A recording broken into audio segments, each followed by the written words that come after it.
Convido você para abrir aí a sua Bíblia no Evangelho de Marcos, capítulo 1.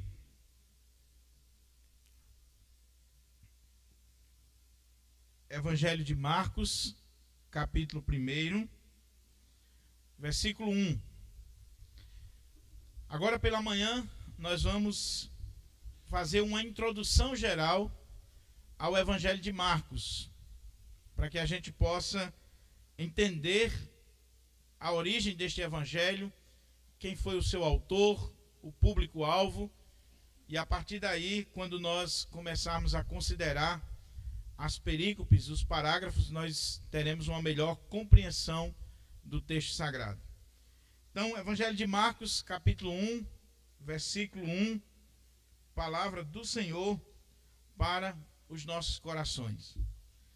Aqueles que nos acompanham aí no canal do YouTube da nossa amada Igreja Presbiteriana do Pirangi, também pegue a sua Bíblia, por favor, e abra aí a sua Bíblia no Evangelho de Marcos, capítulo 1.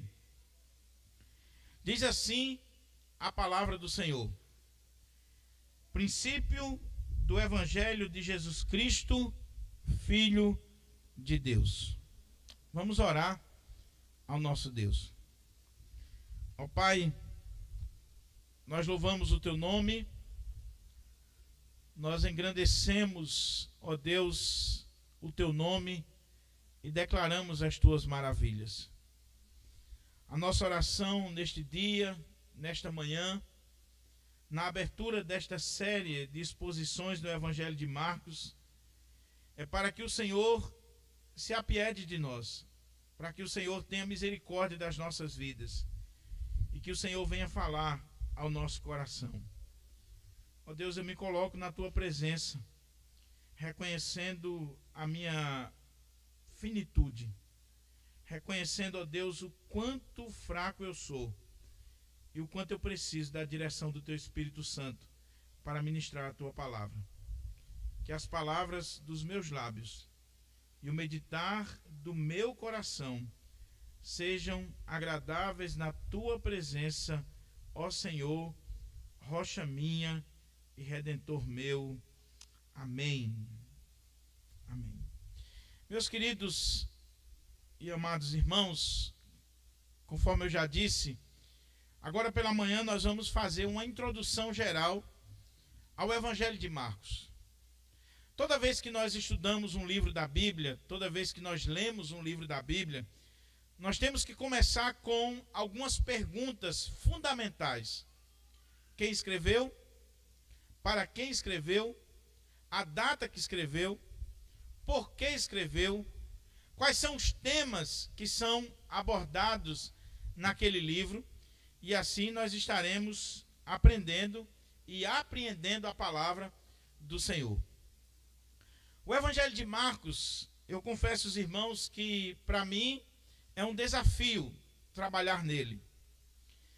E também é um deleite, porque à guisa de introdução eu queria destacar alguns pontos a respeito do Evangelho de Marcos, para você ver o quanto esta série será importante para a nossa vida. Em primeiro lugar, de acordo com o Dr. William Barclay, um dos maiores comentaristas do século passado, o Evangelho de Marcos é o livro mais importante que já foi escrito. E por que o Dr. William Barclay diz isso? Porque o Evangelho de Marcos foi o primeiro evangelho a ser escrito, não é o primeiro livro da Bíblia a ser escrito, nem do Novo Testamento, mas foi o primeiro evangelho a ser escrito.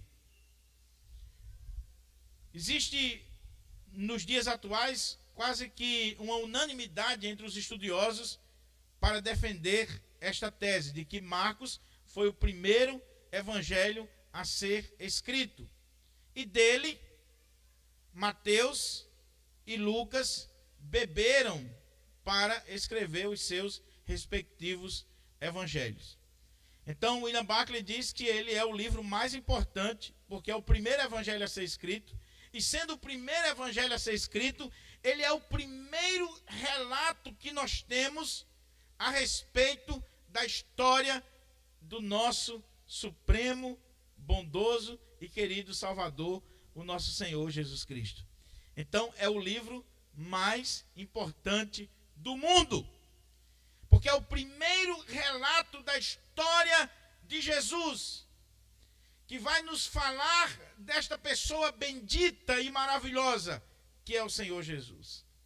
A outra coisa interessante a respeito do Evangelho de Marcos é que o Evangelho de Marcos ele é considerado um dos evangelhos sinóticos. E quando nós utilizamos essa palavra sinótico, é porque, se você comparar Mateus, Marcos e Lucas, eles são parecidos, os relatos.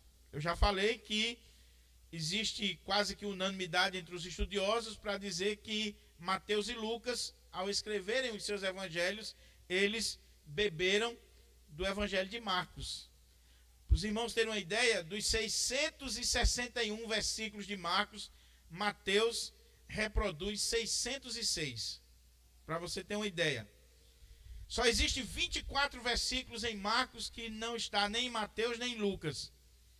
Então isso mostra que ele é um dos evangelhos sinóticos. E por que sinótico? Porque essa palavra ela traz a ideia de ver em conjunto, ver conjuntamente. Se você pegar Mateus, Marcos e Lucas, se você colocar assim em paralelo, as histórias, os relatos, eles são extremamente iguais, tá certo? Então ele é o livro mais importante, ele é um evangelho sinótico, ele é um dos textos mais fascinantes do Novo Testamento, porque ele é um texto de ação. A ênfase de Marcos não é nos ensinos de Jesus. Não, diferente de Mateus, que deu ênfase aos ensinos de Jesus. A ênfase de Marcos é sobre os milagres. O evangelho de Marcos é um evangelho de ação.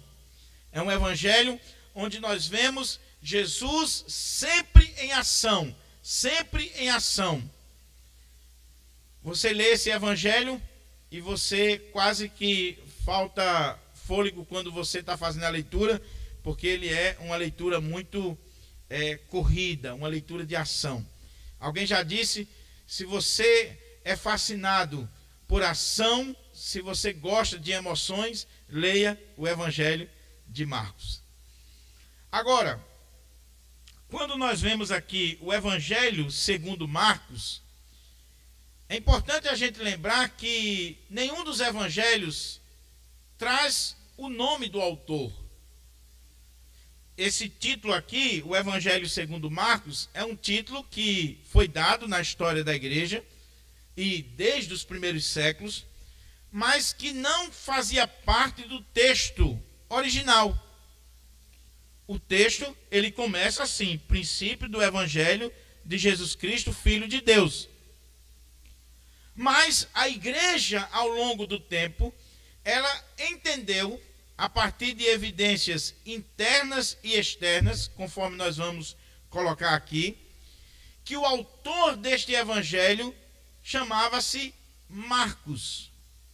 A pergunta é: quem é este homem chamado Marcos? Cujo texto diz aqui, Evangelho segundo Marcos. Então este é o primeiro ponto da nossa mensagem. Quem foi o autor do evangelho, que agora nós temos como Evangelho de Marcos, indicando para nós que foi Marcos que escreveu. Mas quem é esse Marcos? E quando nós lemos o Novo Testamento, sobretudo o livro de Atos dos Apóstolos, nós temos algumas informações preciosas para nos ensinar a respeito desta pessoa. A primeira informação que nós temos é que ele possuía um nome judeu e que Marcos aqui é o seu nome romano. Então, quando você lê o livro de Atos dos Apóstolos, você vai ver que o nome dele era João Marcos. Se você ler Atos 12:12 e outros textos que nós vamos citar aqui. Então o nome do autor deste evangelho era João Marcos. João, o seu nome judeu, e Marcos, o seu nome romano. Era muito comum nessa época você ter exatamente dois nomes no contexto do Império Romano.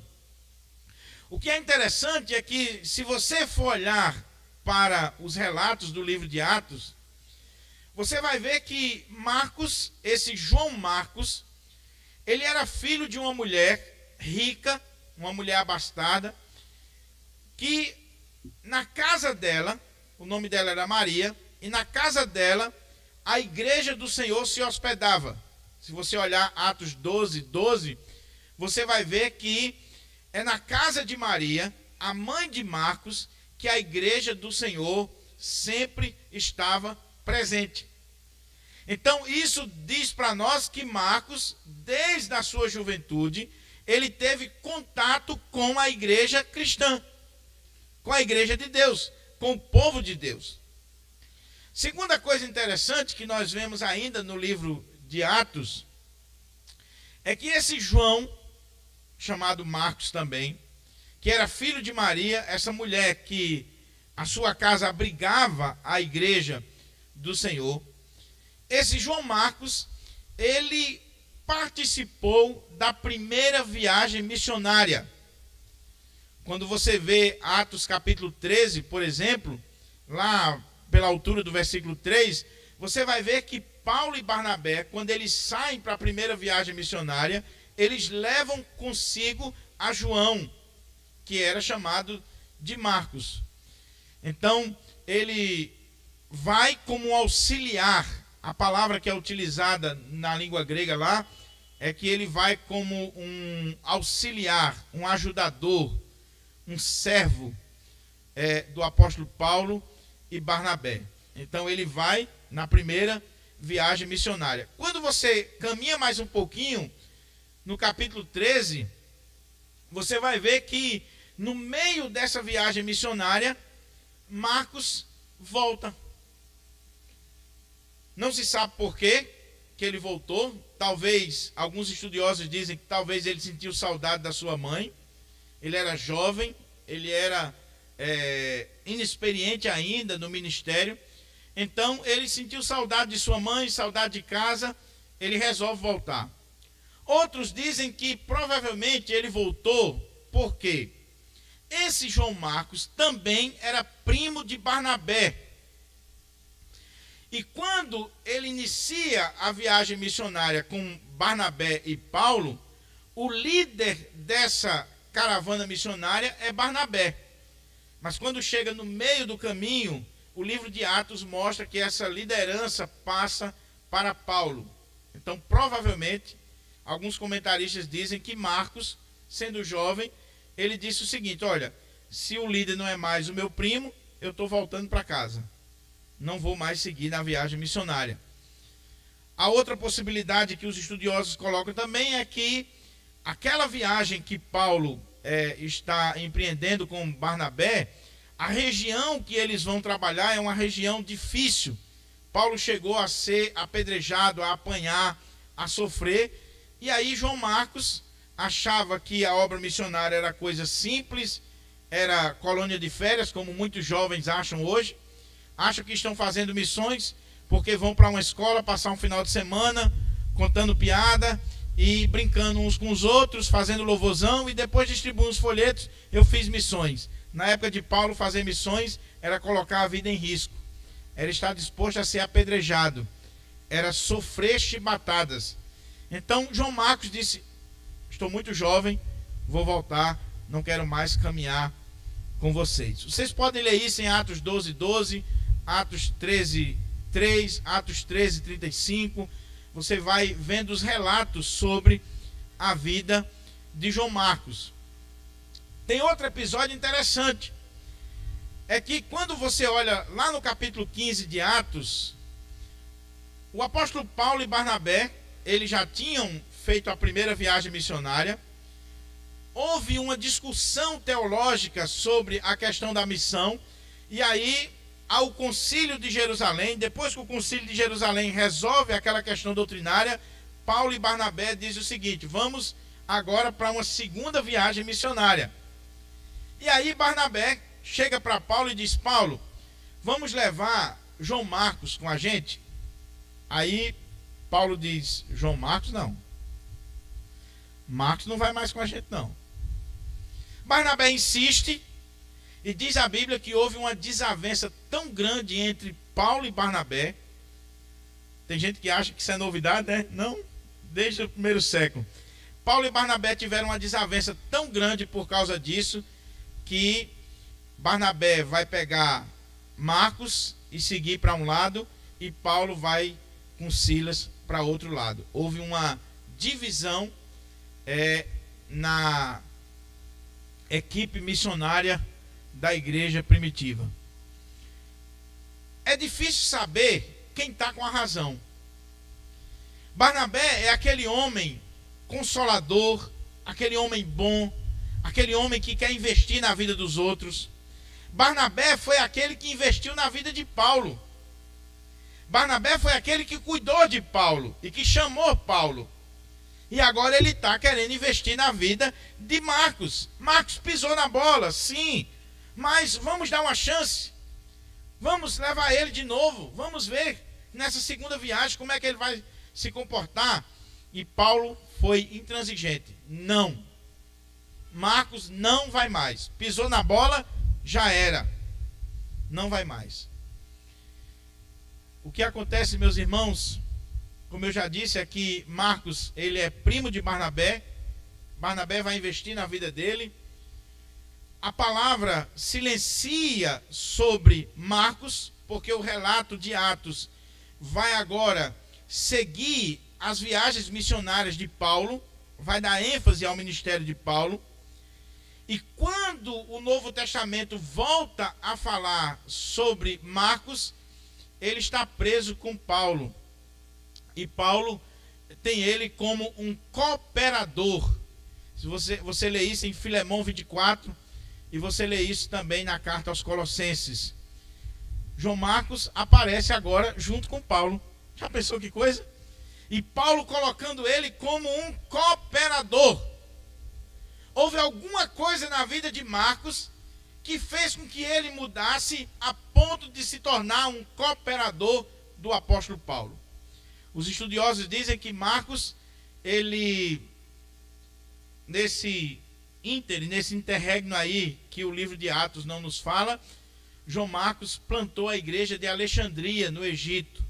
Ele vai fazer a obra do Senhor ali e plantar aquela igreja. Mas o que pode ter acontecido, e é exatamente a linha que nós seguimos doutrinariamente, é que quando você lê 1 Pedro capítulo 5, você vai ver lá no versículo 13 da carta de Pedro, que Pedro vai chamar Marcos de meu filho. Meu filho. Marcos é o filho na fé de Pedro. O que aconteceu? Lembra que a casa da mãe de Marcos era o ponte da igreja, era onde a igreja se reunia? Foi naquela casa que Pedro se dirigiu quando saiu da prisão. Então, João Marcos conhecia Pedro e Pedro conhecia Marcos. Foi na casa de Marcos, da mãe de Marcos, que Jesus celebrou a ceia, a Páscoa, com os seus discípulos. Dizem alguns estudiosos que provavelmente, é um indício, não se sabe, mas provavelmente João Marcos seja aquele homem do cântaro que o Senhor deu a dica que quando eles fossem arrumar o cenáculo, eles iam encontrar um homem com um cântaro de água, e aí eles iriam dar a informação de que o Senhor precisava do cenáculo, e aquele homem vai e faz com que eles entrem na casa e está tudo pronto. Alguns estudiosos querem crer que ali se tratava de João Marcos.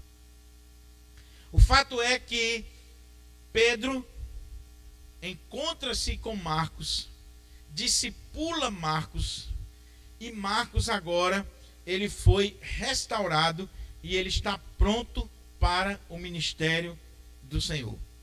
A ponto de Paulo reconhecer o seu valor, reconhecê-lo como um cooperador, reconhecê-lo como alguém importante, alguém que serve para estar com ele.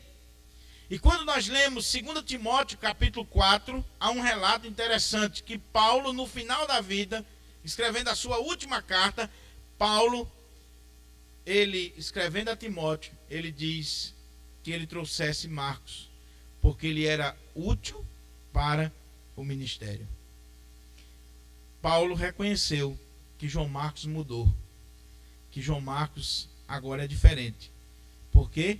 Porque Pedro, porque Barnabé, porque o próprio Paulo investiu na vida dele. Na vida dele. Meus irmãos, eu acho que aqui a gente já pode começar a aplicar para a nossa vida, né? Talvez você chegou aqui nesta manhã e você olha para si mesmo e diz assim: eu não tenho jeito. Talvez você está me assistindo agora e você diga assim: pastor, eu não tenho jeito para a minha vida. Eu já pisei na bola. Eu escorreguei na minha fé. Eu tenho claudicado na minha vida. Eu quero dizer para você que o Deus que restaurou a Marcos a ponto de dar-lhe o privilégio de ser o primeiro escritor do Evangelho de Jesus Cristo, ele pode restaurar a sua vida. Ele pode fazer diferença na sua vida.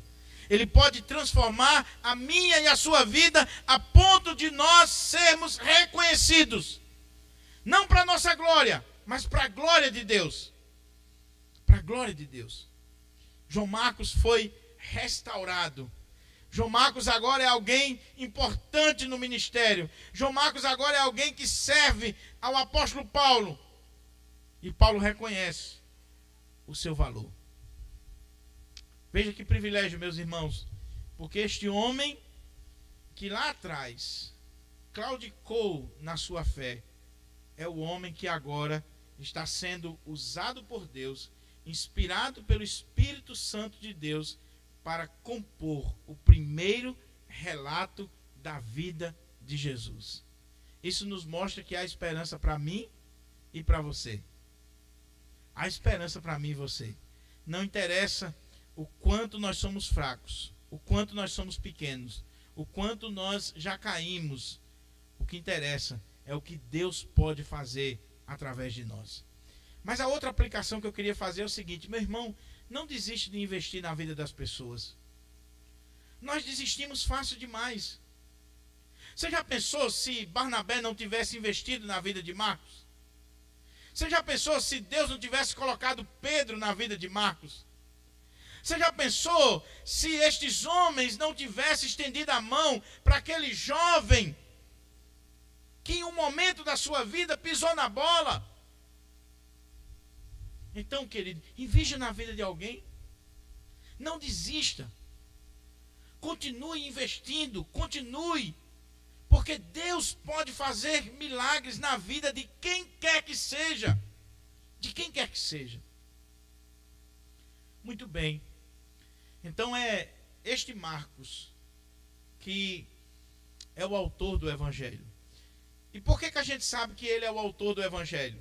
Talvez você diga assim: pastor, mas dos relatos que o senhor fez aí do livro de Atos e das cartas de Paulo, não diz que ele é o autor do Evangelho. O testemunho da igreja é que no Evangelho nós temos algumas impressões digitais. Quem trabalha isso muito bem é um comentarista alemão chamado Adolf Pohl. Ele diz o seguinte, que no próprio Evangelho nós temos algumas impressões digitais de que foi Marcos. E qual é a principal impressão digital aqui para dizer que foi Marcos que escreveu?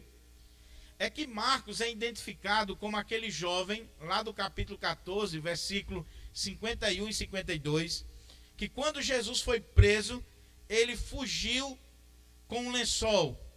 Ele saiu acompanhando Jesus com um lençol, os guardas quiseram prendê-lo, e aí ele fugiu desnudo.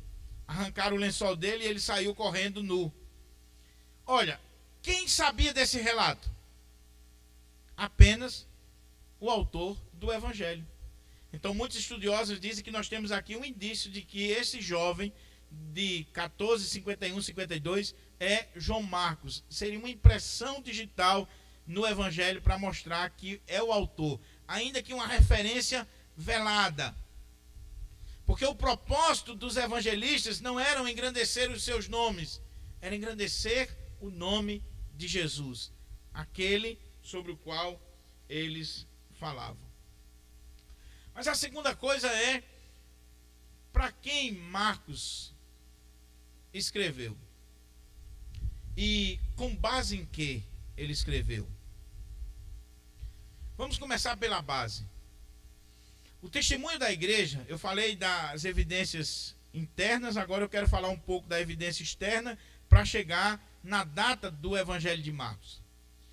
O testemunho da história da igreja, dos pais da igreja, dos primeiros escritores da igreja, é que Marcos é o autor.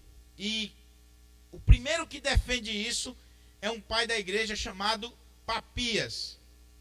Papias é um pai da igreja, citado por Eusébio, o primeiro historiador da igreja.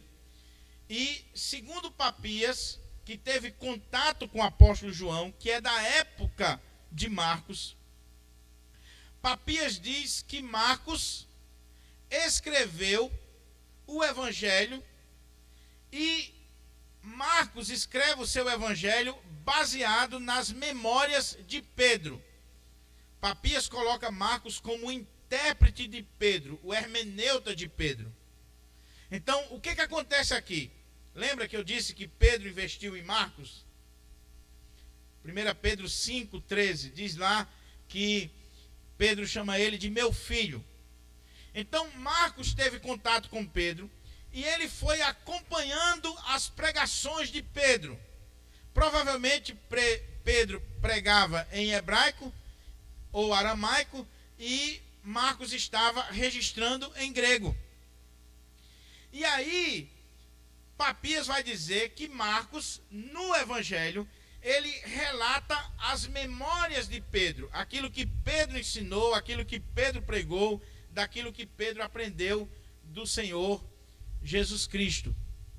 Então isso é importante para nós, porque muitos estudiosos dizem que nós não temos aqui o Evangelho de Marcos, mas o Evangelho de Pedro escrito através de Marcos. Marcos é quem está colocando para nós aquilo que Pedro ensinou. Você já pensou que coisa maravilhosa? Nós temos aqui um relato da vida de Jesus fundamentado numa testemunha ocular dos fatos. Marcos não era apóstolo de Jesus, muito embora ele tenha tido contato, porque Jesus celebrou a ceia na sua casa, o cenáculo ficava na casa de Maria, mas ele não era apóstolo. E talvez naquele período ali ele nem convertido era. Ele vai se converter com o ministério de Pedro. E aí ele escuta Pedro e Pedro passa para ele as suas memórias a respeito de Jesus e ele vai compor este primeiro relato da vida de Jesus. Por que eu estou dizendo isso? Porque se Marcos está escrevendo as memórias de Pedro, aqui já começa a dar base para nós entendermos qual foi o período da escrita, ou a data da escrita, e para quem que ele escreveu. Há uma discussão muito grande sobre essa questão, mas a maioria dos estudiosos entendem que Marcos está escrevendo de Roma e para os romanos. E lá em Roma, Marcos escreve esse evangelho por um motivo. Qual é o motivo? A igreja de Deus, ali naquela cidade, pede para que Marcos deixe por escrito um relato das memórias de Pedro. O que provavelmente aconteceu? Aqui eu entro na data do evangelho. Os estudiosos dizem que o evangelho de Marcos, ele foi escrito entre o ano 65 e 69. Ele não pode ser depois do ano 70, porque no ano 70 foi a destruição de Jerusalém, e no capítulo 13, Marcos registra o sermão profético de Jesus e não coloca isso como um fato já acontecido, coloca como uma profecia. Então, se você lembrar deste período aqui, meus irmãos, preste atenção nisso aqui que é fundamental. Eu sei que essa parte introdutória, muitas vezes, a gente despreza um pouco, mas é importante para entender o texto. O que estava acontecendo nesse período? Nero, que havia assumido o Império Romano no ano 54. No ano 64, Nero, ele começa uma perseguição aos cristãos. Ele chega a tocar fogo em Roma. E a perseguição é tão grande que Nero vai dizimar boa parte dos cristãos de Roma e também vai martirizar tanto o apóstolo Pedro como o apóstolo Paulo. Então, se Marcos escreveu por volta do ano 65, Marcos está escrevendo depois da morte de Pedro. Pedro havia morrido, havia sido martirizado, e a igreja, vendo que os apóstolos estavam sendo executados pelo viés do martírio, a igreja começa a desejar que o relato da vida de Jesus, que foi transmitido pelos apóstolos, pudesse ficar por escrito em um livro. E aí eles clamam para Marcos escrever as memórias de Pedro. Provavelmente é isso que aconteceu. Então, Marcos está escrevendo de Roma, num contexto de perseguição, as memórias de Pedro, para confortar uma igreja que está sofrendo, que está sendo perseguida, que está sendo massacrada pelo martírio e pela força do império. E é para essa igreja sofredora, para essa igreja perseguida, para essa igreja que está sendo martirizada, que Marcos vai dizer para aquela igreja que Jesus Cristo é o Rei dos reis, é o Todo-Poderoso, mas também é o servo sofredor. Você já pensou que coisa extraordinária? Esse evangelho vai narrar para a igreja do primeiro século a respeito da vida de Jesus, mostrando que o rei, o Senhor, a autoridade suprema não é César, não são os imperadores romanos, não é Nero, mas o Senhor Jesus Cristo. Mas esse rei, ele é um rei servo, sofredor. E isso traz consolo e conforto para a vida daquela igreja. Então, quem é o autor do evangelho? João Marcos. Para quem ele escreveu? Para a igreja do Senhor que estava em Roma. Ele escreve de Roma para os romanos. Ele escreve a partir das memórias de Pedro. Então, provavelmente ele está escrevendo por volta do ano 65 ao ano 69. Com que propósito? Confortar, consolar, fazer com que a igreja do Senhor, em meio a todo aquele sofrimento que a igreja estava enfrentando, a igreja pudesse ter um relato da vida, da história, do ministério de Jesus Cristo, e aquilo ali pudesse provocar mudança no coração daquela igreja. Meus amados irmãos, estudar esse evangelho vai mexer comigo e você. A minha oração é que esse evangelho transforme a nossa vida, que esse evangelho esteja de fato impactando o meu e o seu coração, e assim como ele impactou a igreja no primeiro século, ele possa impactar a minha e a sua vida. Imagine-se no primeiro século, num contexto de perseguição, num contexto de martírio, onde a igreja do Senhor está sofrendo. Imagine, de repente, chega alguém com um pergaminho em mãos, e aí diz assim: olha, eu tenho aqui uma história para contar. Eu quero ler aqui um livro para vocês. Que livro? Eu quero ler aqui o que o apóstolo Pedro, ele falou sobre Jesus. Eu quero ler aqui para vocês a história do nosso Salvador. Eu quero ler para vocês a história de Jesus Cristo. Você já pensou a emoção daquela igreja?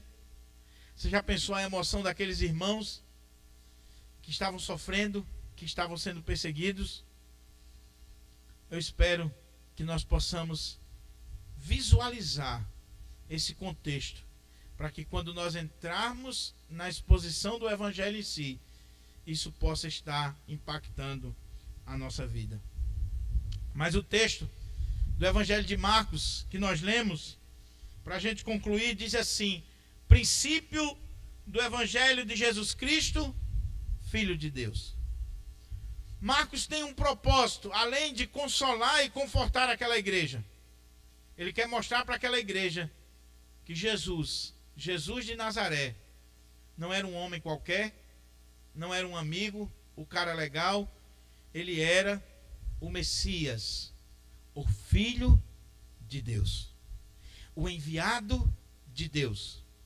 A igreja daquela época ansiava pela vinda do Messias, do enviado de Deus. É claro que o messianismo, na visão judaica do tempo de Jesus e dos próprios discípulos de Jesus, a visão que eles tinham do Messias era equivocada. Eles ansiavam por um Messias que viesse restaurar o poder político, econômico, bélico de Israel. Toda a glória daquele reino davídico. Marcos vai dizer para aquela igreja que está sofrendo, é um contexto de lutas, de guerras, de entraves tremendos entre o povo judeu e o Império Romano, que vai culminar na destruição de Jerusalém, do templo.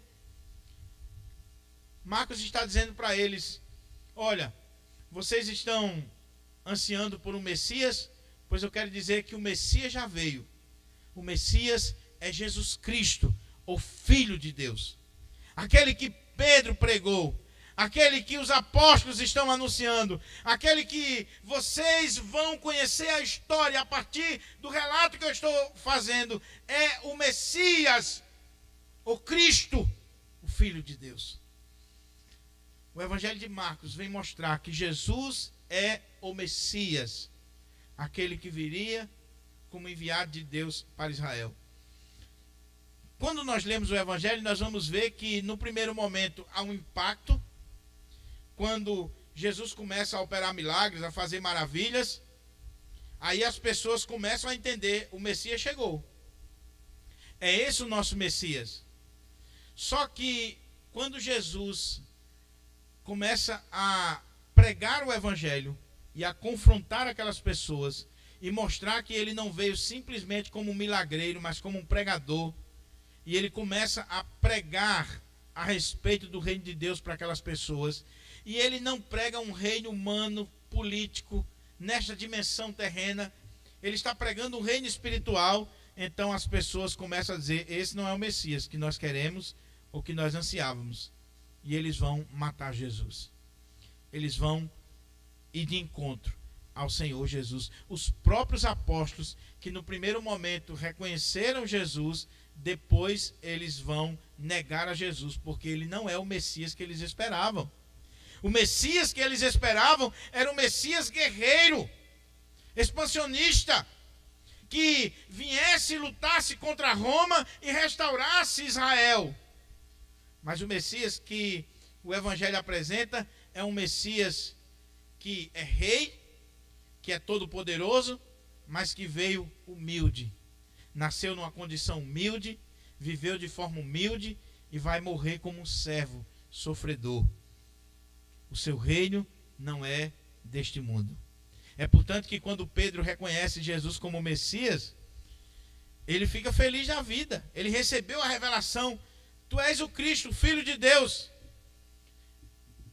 Mas em seguida Jesus diz: olha, eu vou morrer, eu vou para Jerusalém, eu vou ser entregue e eu vou sofrer muito e eu vou morrer. Pedro diz: de modo nenhum. E quando isso acontece, ele cai fora, junto com todos os apóstolos. Mas o que Marcos está dizendo aqui é que Jesus é o Cristo, o Filho de Deus.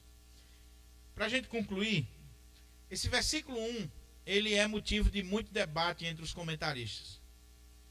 Primeiro porque alguns colocam que o versículo 1 trata-se do título do livro. Quando ele diz aqui, princípio do Evangelho de Jesus Cristo, Filho de Deus, aqui seria o título do livro. Só que a palavra Evangelho, ela em todo o contexto do Novo Testamento, ela nunca foi usada para um livro. Nunca foi usada. Somente no século II, com Justino Mártir, é que essa palavra ela vai começar a ser usada para um livro, em especial para os livros que nós chamamos hoje de Evangelho. Então, quando Marcos está falando aqui, princípio do Evangelho de Jesus Cristo, é claro que ele não está falando aqui como título do livro. Agora, o que ele está fazendo aqui é exatamente o prólogo e o sumário de todo o seu livro. Essa é a interpretação que nós vamos seguir. Aqui nós temos uma espécie de resumo, de uma súmula de tudo aquilo que vai ser dito em seguida. Tudo aquilo que vai ser apresentado no Evangelho de Marcos está condensado aqui no primeiro versículo. Qual é o propósito de Marcos? Apresentar para a igreja do primeiro século, para aqueles irmãos que estavam sofrendo, que Jesus é o Cristo, o Filho de Deus, o enviado, o Messias. E já no primeiro versículo, ele já conta a história. É o filme que o final já vem no início. Já temos aqui o resumo de toda a obra para cada um de nós. E nesse resumo aqui, meus irmãos, nós temos coisas belíssimas. E eu quero concluir com elas. Primeiro ele diz princípio. E esse é o terceiro princípio da Bíblia. O primeiro princípio está lá em João, capítulo 1. O princípio de João, capítulo 1, é o princípio lá na eternidade. Está muito além de nós.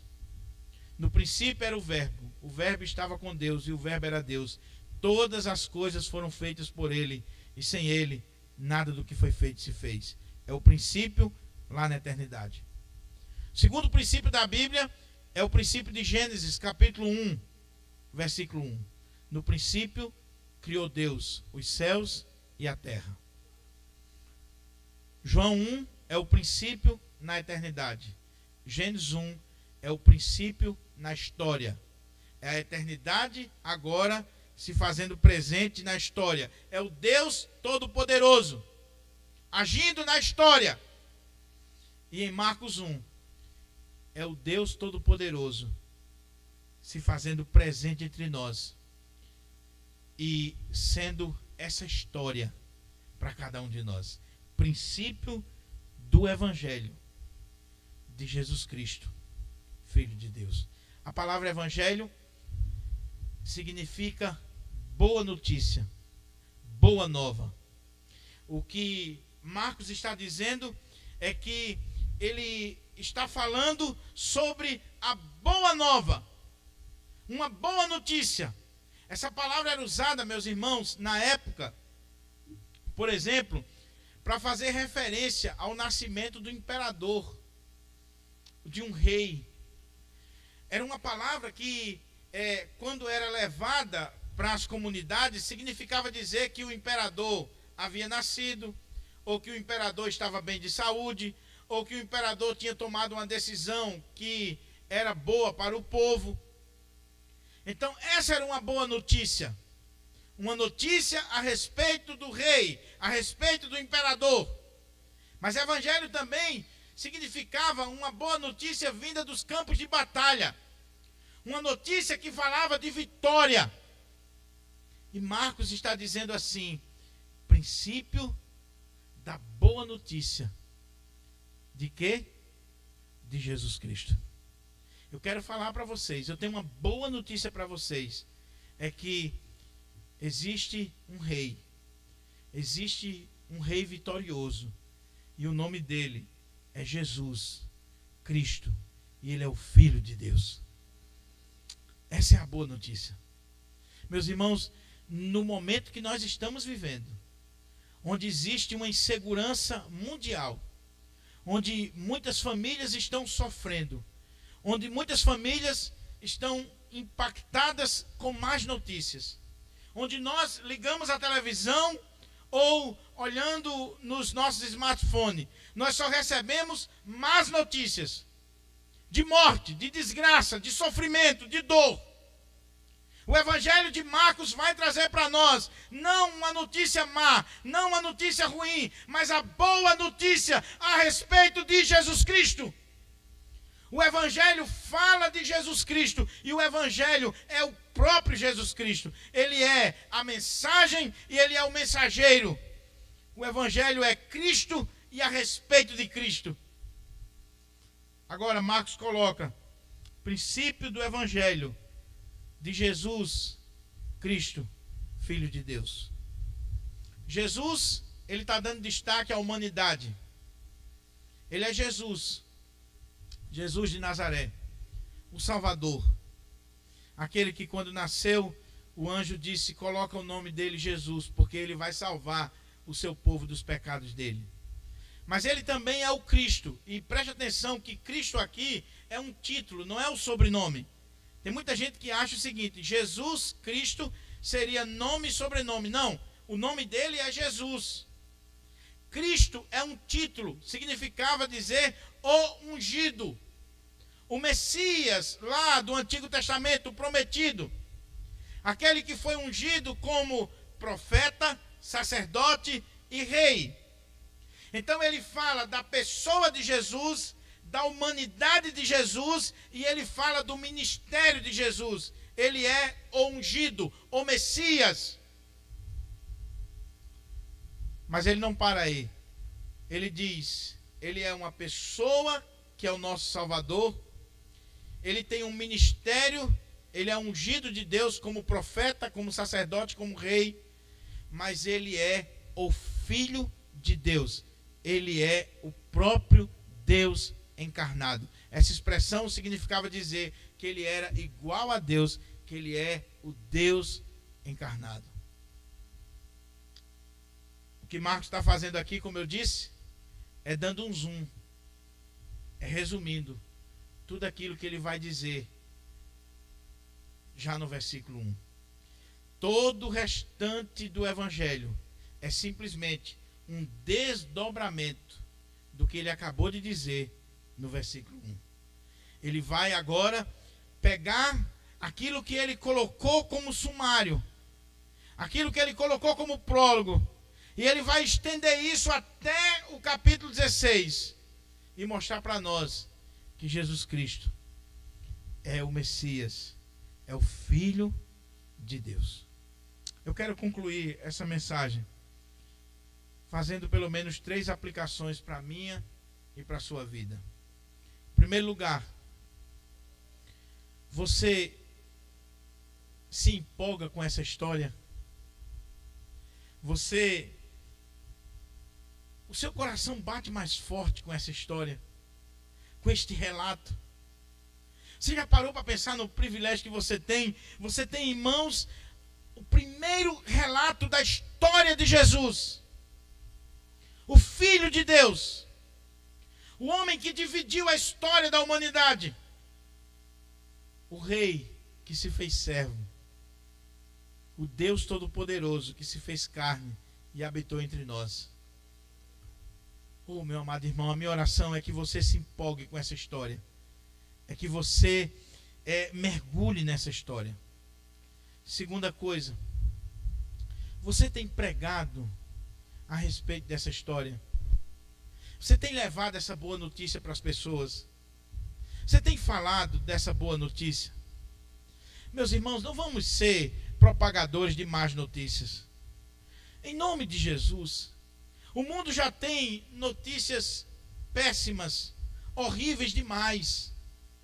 Como eu disse, liga a televisão, é só notícia ruim.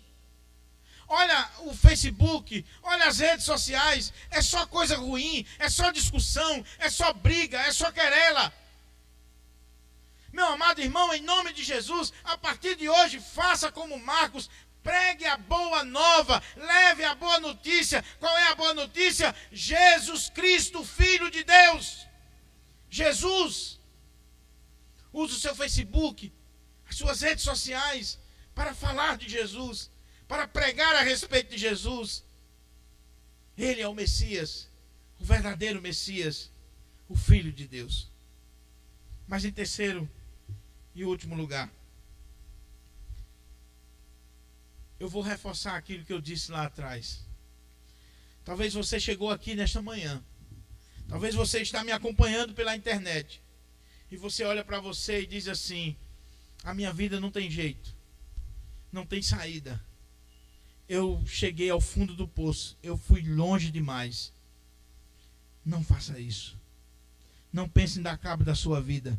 Porque esse Jesus que restaurou Marcos, ele está pronto para restaurar você.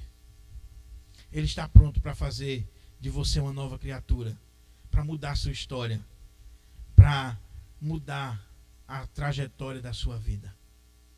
Creia nisso, meu amado irmão. Creia nisso. Nós não estamos aqui falando de homens. Nós não estamos aqui falando de instituições. Nós estamos aqui falando de Jesus Cristo, o Filho de Deus. Nós estamos aqui pregando a boa nova do Evangelho de Cristo.